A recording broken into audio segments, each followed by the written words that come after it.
Hola amigos de Cine Conciencia. Por debajo del suelo que habitualmente pisamos existe una serie de galerías subterráneas que los humanos hemos creado para nuestro propio beneficio, para los usos y los servicios de la ciudad.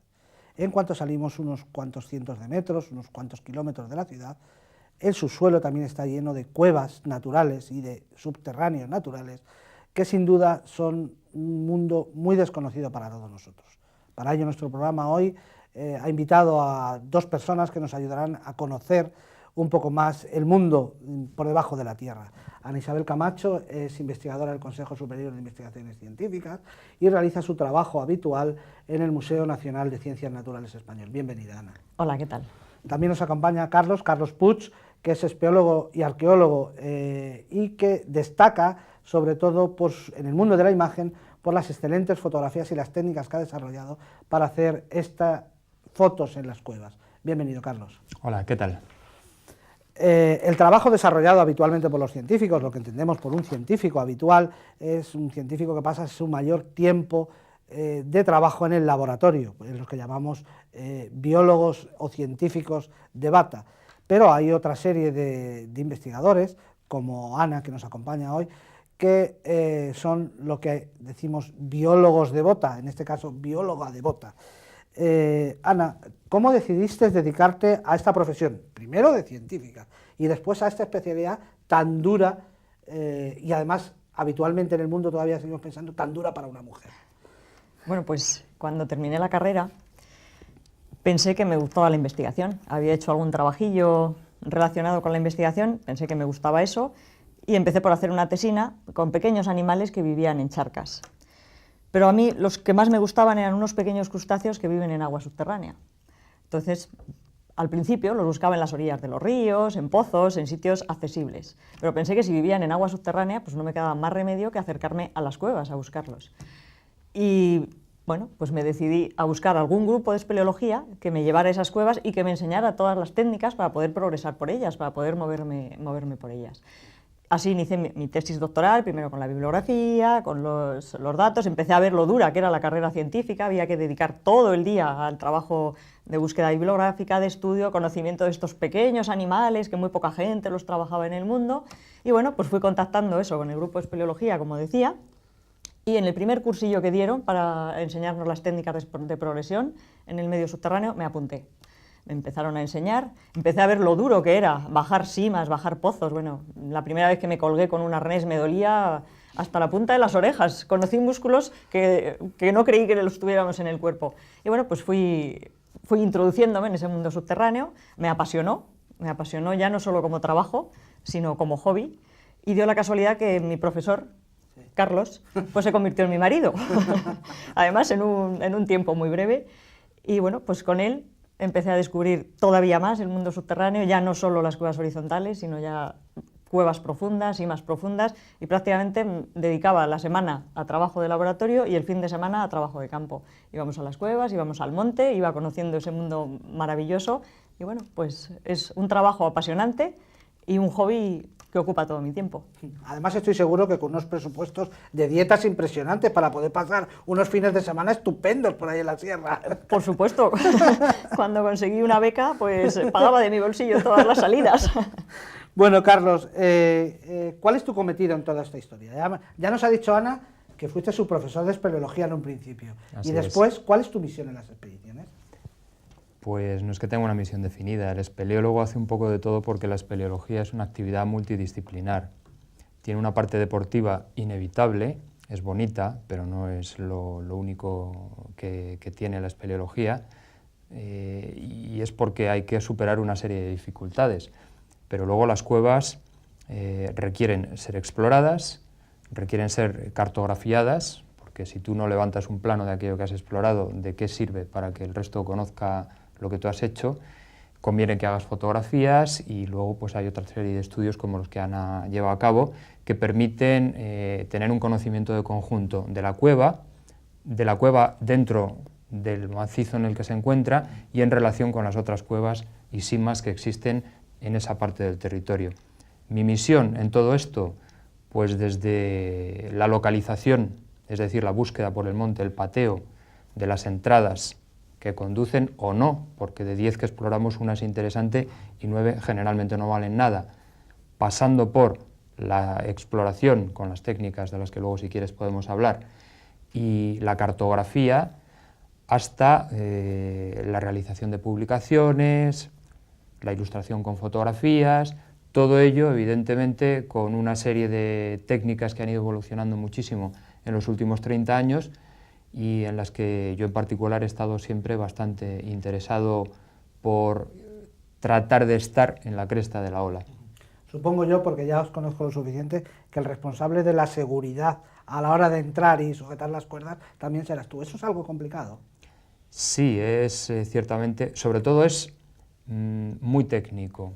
A diferencia de un montañero, de un escalador que busca el camino difícil para llegar a la cumbre, porque subiendo por detrás del monte cualquiera puede acceder, el espeleólogo no busca, sino que va encontrando el camino por el que la galería le va llevando y ese camino está plagado de dificultades. Hay estrecheces, hay agua, a veces con caudales importantes que hay que evitar a toda costa.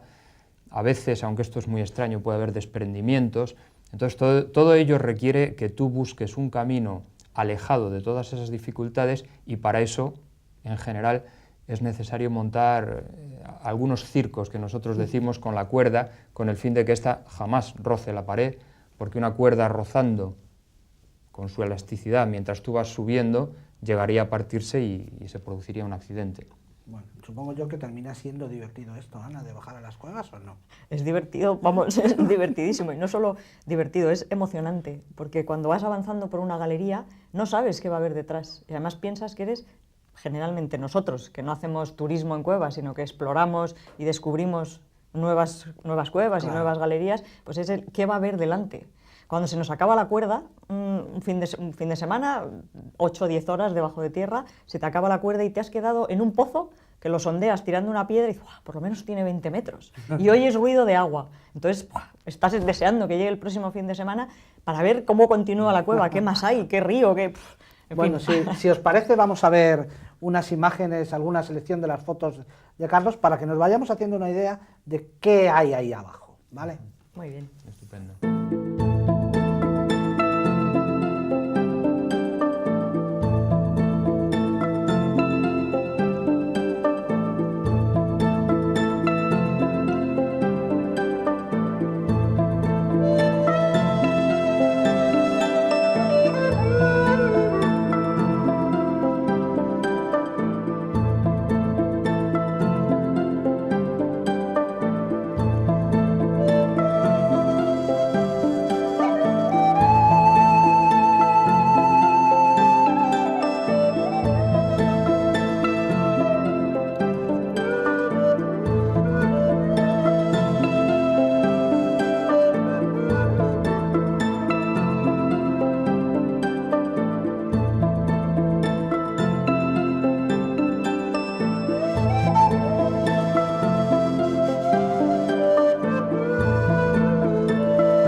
Como os decíamos antes, amigos, verdad que son impresionantes estas imágenes y solo es una selección de las fotografías de Carlos.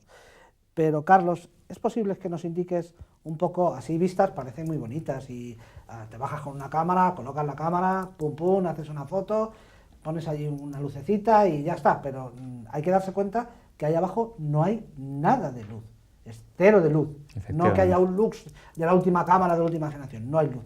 Cuéntanos un poco qué técnicas hay que hacer para hacer estas fotografías.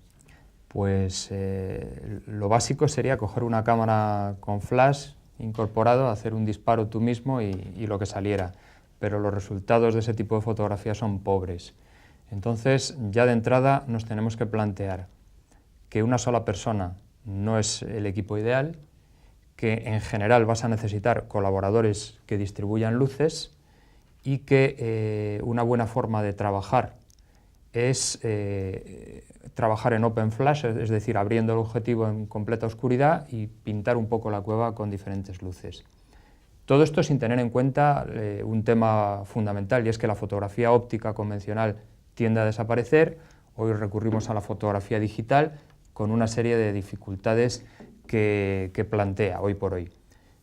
Ciñéndonos a la fotografía convencional, pues lo primero que nos preocupa es qué tipo de luz debemos utilizar, porque cuando nosotros estamos andando por la cueva, tenemos la luz que proporciona nuestro casco, que es una luz periférica, de un tono cálido, que ilumina la pared prácticamente 360 grados a nuestro alrededor, y el reproducir eso con un flash electrónico convencional no es fácil. Es curioso porque lo que hemos hecho ha sido retroceder 60 años a una época en la que la fotografía evidentemente utilizaba sistemas hoy en día abandonados y recurrir a artilugios como estas bombillas de flash de un solo disparo, que son imposibles prácticamente de encontrar en la actualidad y que generan un tipo de luz que se parece muchísimo a lo que nosotros vemos cuando estamos andando por la cueva. Entonces, una vez situada la cámara en el punto de toma, lo que hay que hacer es disponer 2 o 3 ayudantes con luces y el personaje que ha de figurar en todas las fotos, porque sin personaje nadie se hace idea de lo que allí hay, por eso las fotos que hemos puesto casi todas tienen un personaje, y todos a una disparar los flashes y rezar, porque estas bombillas, una vez que se han disparado, se han quemado. Eso es la técnica antigua. De todas maneras, veo que no has contado un problema adicional, y es que hay mucha humedad ahí abajo. ¿Las cámaras responden? Las cámaras responden bien, hay que cuidarlas, hay que limpiarlas, y una buena solución para trabajar en el ambiente, en las condiciones ambientes de las cuevas, es utilizar cámaras acuáticas. Pues la familia Nikonos, que todos conocemos, ha dado unos resultados extraordinarios bajo tierra. Pero vamos, yo he estado utilizando una cámara de 6x6, Bronica, una Hasselblad, y con un poco de cuidado no ha habido muchos problemas. Estábamos hablando de la fotografía óptica, de la fotografía tradicional, pero Carlos, antes, cuando entramos, decíamos que en Madrid hay laboratorios que están cerrando ya y es difícil encontrar laboratorios a la antigua usanza. Sí. ¿La imagen digital realmente es una herramienta, como en otros campos de la ciencia, buena para las cuevas o no? Pues más que nada es prácticamente la única herramienta que tenemos, es la herramienta del futuro. Y con los sistemas que hoy en día disponemos, pues hombre, no hacemos las cosas que hacíamos antes, entre otras cosas porque la sincronización de este tipo de cámaras con luces que no sean específicamente diseñadas para fotografía digital no es posible, y hoy por hoy es un problema no totalmente resuelto. La fotografía digital no cabe duda de que ha de evolucionar. Cámaras de estas tipo todoterreno que soportan humedad e impactos van saliendo cada día más, y en cuanto a los flashes, en cuanto a los sistemas de iluminación, hoy por hoy son caros, hay pocos donde elegir, pero sin lugar a dudas en el futuro tendremos otras alternativas. Bueno, Carlos, vamos a dejar de momento la técnica, la tecnología fotográfica y vamos a irnos a la otra parte de nuestro programa, a la ciencia. Ana, los ecosistemas de las cuevas naturales son también muy desconocidas en general. Cuéntanos. Pues los ecosistemas son tan desconocidos como las cuevas. Hay que pensar que el hombre lo mide todo a su escala. Entonces, aquello que no ve o que no es fácil acceder, no existe. Entonces, prácticamente el mundo subterráneo pues, es que es desconocido. tanto desde el punto de vista del espeleólogo, que somos muy pocos los que hacemos actividades espeleológicas, si lo comparamos con cualquier otra disciplina deportiva, aunque esto no sea solo un deporte, pero bueno, hay muy pocos, pues exactamente pasa lo mismo con la gente que nos dedicamos a estudiar el mundo subterráneo. El mundo subterráneo nosotros lo tenemos dividido como en dos partes. Uno, la fauna terrestre, y otro, la fauna acuática. Son mundos muy diferentes. En general, el que se dedica a bioespeleología terrestre no se dedica a acuática, y a la inversa, porque la especialización hoy en día es tal que es imposible dedicarse a todo.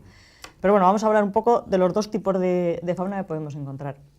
Este ecosistema es enorme, porque para lo que el hombre ve que es la cueva, que es por donde él se puede mover, por las galerías de tamaños muy variables, pues si pensamos que los animales que habitan las cuevas muy pocos sobrepasan el milímetro, los 2 milímetros, pues toda la red tridimensional de fisuras, grietas, galerías de todos los tamaños posibles suponen un universo prácticamente infinito para un ser de ese tamaño. Entonces tenemos que pensar que los microhábitats y los ambientes son muy variados, muchísimos y muy inaccesibles al hombre y por lo tanto muy desconocidos.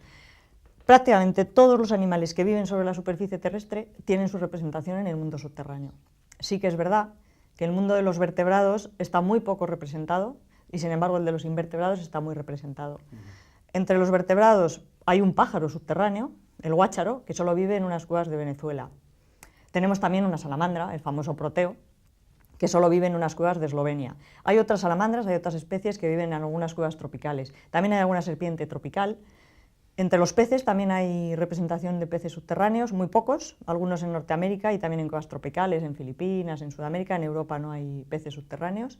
Y ya en el mundo de los invertebrados, que es donde el volumen es importante, pues entre los terrestres prácticamente todos los grupos de insectos están representados. Tenemos escarabajos, hay grillos, no todos viviendo en el mismo sitio, porque se distribuyen, pues grillos en Europa hay pocos, viven en Sudamérica.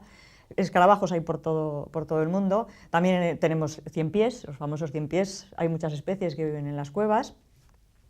Y entre los terrestres estos son los más abundantes. Hay también lombrices de tierra. Y luego ya entre los acuáticos, que son todos invertebrados, bueno, salvo los peces estos que he mencionado, pues son los crustáceos los que están más desarrollados y hay mayor número de especies. Los crustáceos son los parientes de nuestras gambas, entre los que se encuentran los que son objeto de mi estudio, las famosas batinelas, que veremos más adelante en un vídeo.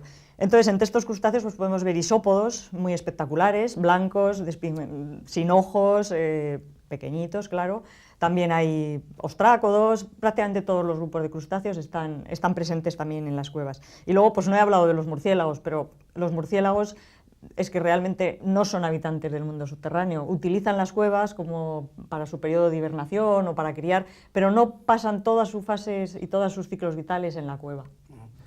Pues vaya, cuando llegue a casa, amigos, le tendré que decir a mi esposa que los murciélagos, porque cuando hablaba que venía a hacer el programa de hoy, decía, pues ahí en las cuevas solo viven los murciélagos. Cuando la diga que los murciélagos no son habitantes de las cuevas como tal, no son un ecosistema, si os parece, vamos a ver, ellos nos han traído un vídeo en el cual vamos a ver cómo Ana va llegando hasta el final de la cueva donde obtiene unas muestras.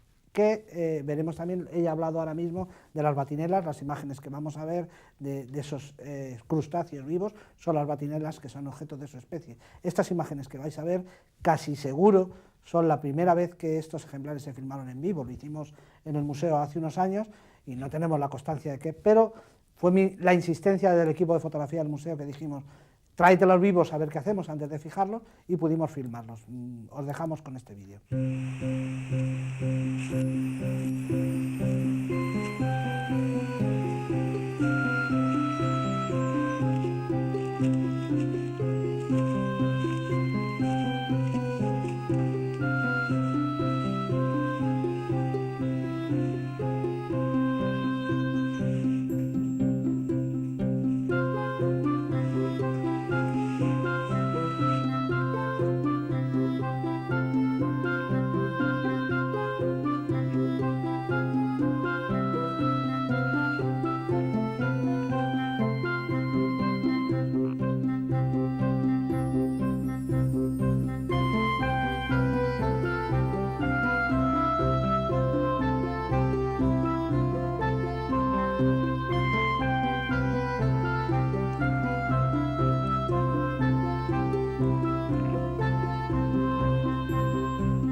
gustaría, Ana, antes de acabar con toda esta parte científica, por tal, que sí que me llama la atención que has hablado en algún momento de un pez sin ojos. ¿Cómo se adaptan los animales a esta vida con ausencia de luz? Y además hay flora. Bueno, pues sí, la principal característica del medio subterráneo es que hay una total ausencia de luz. Flora solo hay en las entradas de las cuevas, que además es una flora muy específica porque hay helechos y plantas de humedad, muy específica, pero en cuanto te alejas un poco de la luz, esa flora desaparece. Hay algún musgo también en la entrada, pero vamos, plantas verdes no hay. Ese es uno de los principales problemas en las cuevas, porque al no haber plantas verdes no puede haber fotosíntesis. Entonces, el primer eslabón de la cadena trófica que empieza en las plantas no existe. Claro. Tiene que ser sustituido por otras fuentes de energía.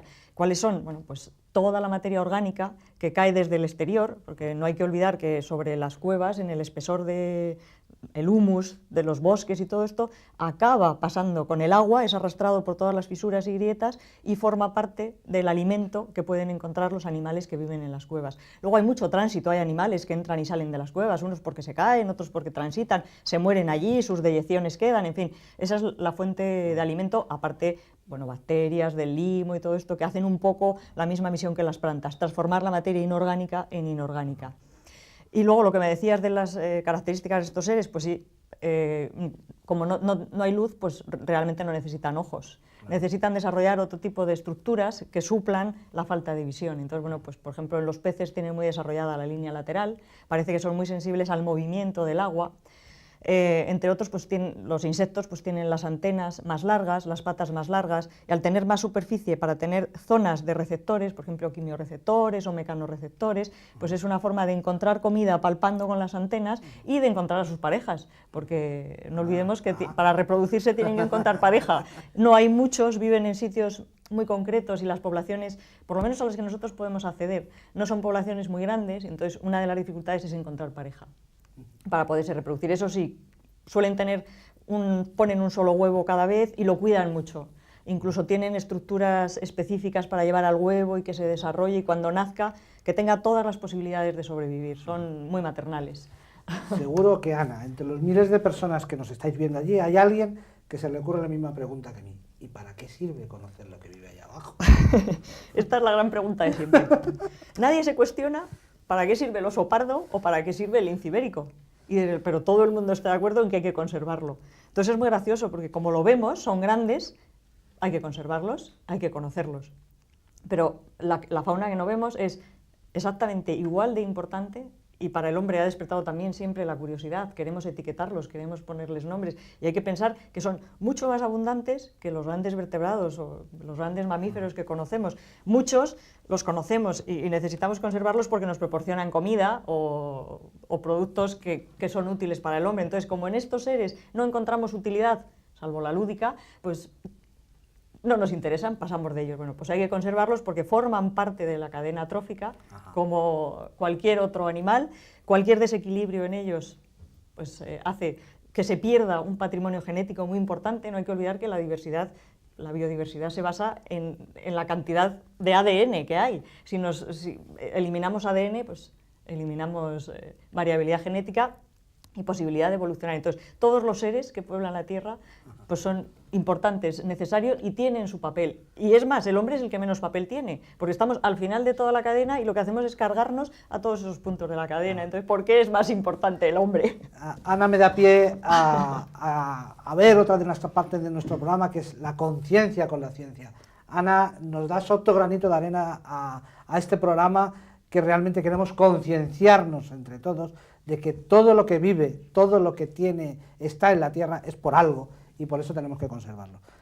Pero vamos a hablar un poco de otra experiencia vuestra. Vuestros trabajos han sido requeridos en ocasiones por otros profesionales de la investigación, pero incluso por las televisiones. Con Televisión Española fuisteis requeridos para colaborar en algunos capítulos de Al filo del programa de la serie Al filo imposible, que algunos conoceréis. Carlos, ¿cómo fue esta experiencia de unos científicos trabajando con una televisión? Fue una experiencia llamativa, fue una experiencia interesante.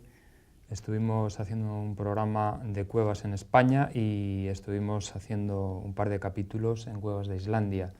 Aparte de alguna otra colaboración esporádica, pues cuando hubo un salto en parapente desde Torre España, que hubo que montar allí un cierto tinglao utilizando las técnicas espeleológicas.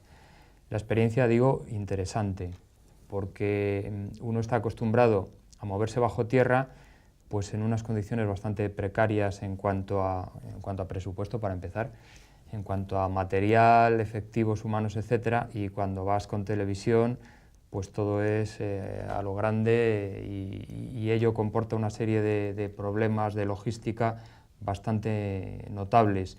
El hecho de llevar las cámaras, por ejemplo en Islandia, que teníamos que subir todos los días 800 metros de desnivel y casi 8 kilómetros desde el último punto al que podía llegar un vehículo todoterreno hasta la boca de la cueva, con todos los pertrechos de filmación, las baterías, etcétera, pues no dejaba de ser una complicación, ¿no? Y por lo demás, pues es como lo que haces siempre en las cuevas, pero contando una película y muy cargados. Oye, Carlos, brevemente, porque se nos va el tiempo del programa, Sí. sabemos que también habéis hecho muchos planos de cuevas. Sí. ¿Es un trabajo muy complicado? ¿Cómo se hace? Brevemente, porque nos vamos casi ya. Muy brevemente, la cueva es como una red de tubos en 3 dimensiones. Es necesario que por esos tubos nosotros atravesemos una línea virtual que los recorra y que esa línea luego la reconstruyamos en casa.